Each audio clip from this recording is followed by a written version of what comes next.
Kronika will make General Shao Onaga.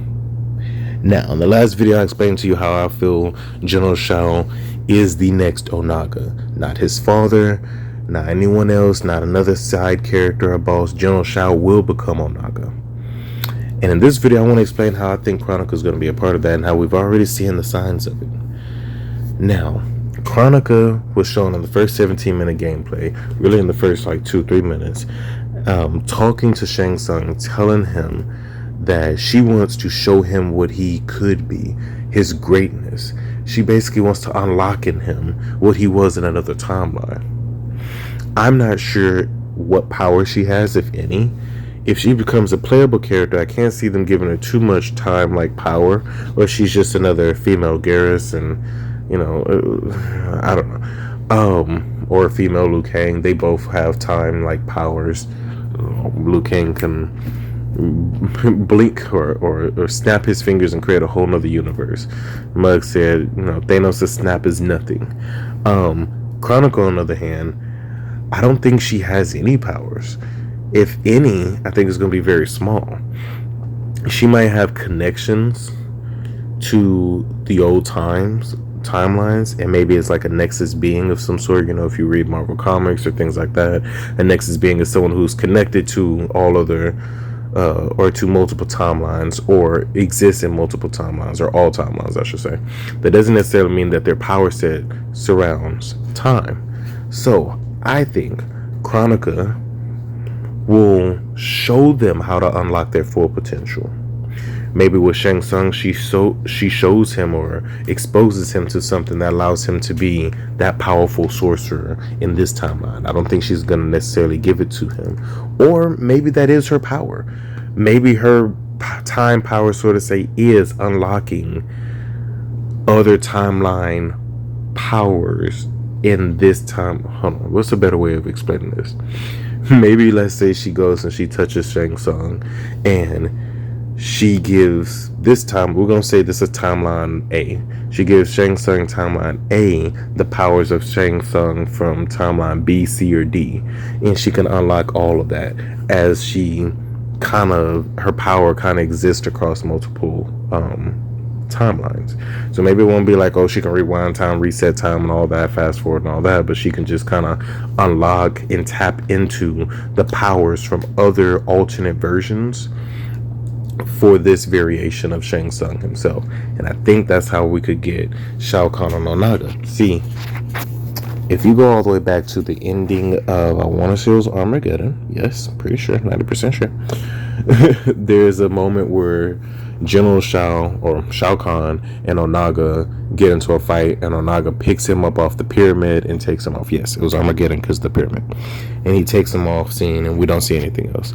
A lot of people have theorized, oh, they fought, Shao Kahn won and killed Onaga, and, you know, maybe started merging with him.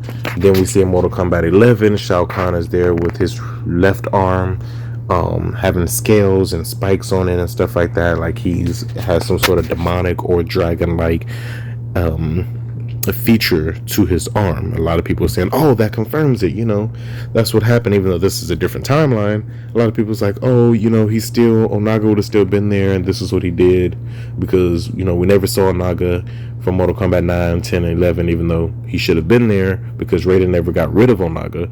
He just tried to prevent events from happening like they did in Armageddon. Onaga would have still been around, but where was he? We don't know. So if those theories were true, and Shao Kahn merged with Onaga or took the powers of Onaga, and Kronika comes along, and now this new timeline, she could tap into that old timeline where they were merged, or where they were so close that they might as well have been merged, and unlocking to him that beast, unlocking him that next level power. She might have done it since he was a baby. You know, it looks like Liu Kang is kind of screwed up, but, you know, I guess, you know, some people say, oh, if they could go back in time, they would, you know, they would off Hitler or somebody bad like that. You know, Liu Kang says, oh, I'll just make you sick. I think Liu Kang probably tried to get rid of Onaga altogether and make General Shao, make Shao essentially useless, sick, and basically ready to die or never be amount to anything good in his life. And Kronika could have came along to Shao's father. See, like I spoke in the last video, we see through the bio essentially public information. We don't know how Shao's father made him the Colossus, as they said, in the actual world of Mortal Kombat. It could have been Kronika. She could have came to him and showed him everything he needed to do. Maybe, like I said in the last video, he genetically imbued him with that of a dragon, or magically imbued him with, the blood of a dragon. Or maybe Kronika said, you know what, I got your son. Just tell the people of Outworld that you put him on a nice fit workout plan. But she touches him and taps into old powers from old timelines, and unlocks into General Shao this growing dragon.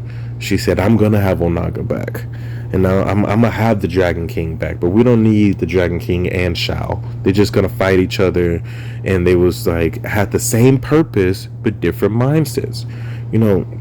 Both General Shao and Onaga just want to conquer everything. It will kind of be weird for NetherRealm Studios to bring both back, but it will make a lot of sense to just merge them as one character. I'm not saying they're going to do that. This is just my theory. As a matter of fact, if they did bring them as two separate characters, I wouldn't be mad about that. But I do think it would make a lot more sense if they say, let's merge them as one character this time. We use Kronika. She unlocks this in General Shao, turns him into Onaga by the end of the game, or whatever it happens. And he continues his campaign across the world, or across the realms, of conquering all. He struggles with if he just wants to conquer because he feels like he can, or if he wants to do it because he truly wants to save the people that exist in it. Like, as they say at the end of this bio, though General Shao is sworn to serve the Empress, his loyalty is to Outworld. His loyalty is to Outworld. He loves Outworld too much. After he takes Outworld, he might have the attitude, you know what? To hell with Liu Kang, because they already don't like Liu Kang. To hell with Liu Kang and these gods and all that. So we'll see the old Shao Kahn kicking in. He might have the attitude, to hell with all that. I need to take over. I need to rule all this, because the people, what good are they going to be without me? And if we look at Shao Kahn, it was never revealed as to if the old Shao Kahn was like a god or a deity of some sort. A lot of people kind of think, he was on that level. It was never confirmed, but he has a lot of power. Well, so does Onaga, the Dragon King, with a mysterious background, who also seems to be this god-level being. It will make a lot of sense to just go ahead and merge them and have it that General Shao evolves into, not Shao Kahn, what everyone would think, but into the Dragon King. If General Shao becomes the Dragon King, well, to be a king you have to rule, which means Outworld is now split into two, if he doesn't just kill Sindel himself. Tune in with the next video as I discuss why I think Sindel will create Edenia, much like we're seeing Havoc is going to end up creating the Chaos Realm out of the Order Realm. I truly believe that Outworld will be split by the end of this game, and Sindel will call the new Outworld Edenia. I'll catch y'all on the next video. Thank you so much for visiting the channel. Go ahead and hit me in the comments again with your best theories or your favorite, speculations as to this oncoming story. God bless, and I'll see you soon.